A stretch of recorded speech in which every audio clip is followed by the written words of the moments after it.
Somewhere inside Ukraine, there were cities that officially barely existed. People lived there.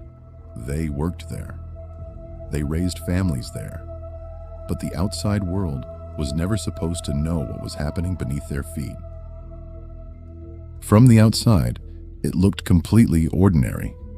Apartment blocks, streets, families going to work, children going to school. But getting inside was another story. Access was restricted. Visitors were controlled, and some places were simply off limits. And the real secret wasn't above the city.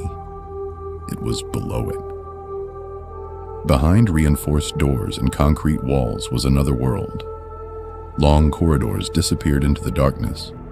Ventilation systems, cables, and heavy machinery connected one section to another. This wasn't a normal industrial basement. It was designed to operate as a world of its own. And secrecy wasn't just enforced by concrete. It was enforced by paperwork, names, access, restrictions. For some people, one document could decide whether they ever got inside. These were closed cities, places built around industries the Soviet Union considered too important to expose. And for the people who lived there, this was simply home. Daily life continued as normal. But just beyond the apartment blocks was a completely different world. A world built for the Cold War. Behind those walls, thousands of workers operated inside enormous industrial complexes.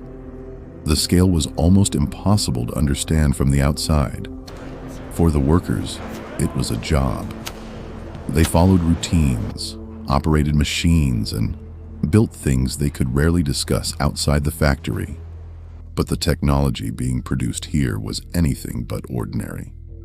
It was part of the Soviet aerospace and military-industrial system, and this was bigger than one factory. It was part of a much larger machine, the Soviet Cold War system. Then, in 1991, the Soviet Union collapsed.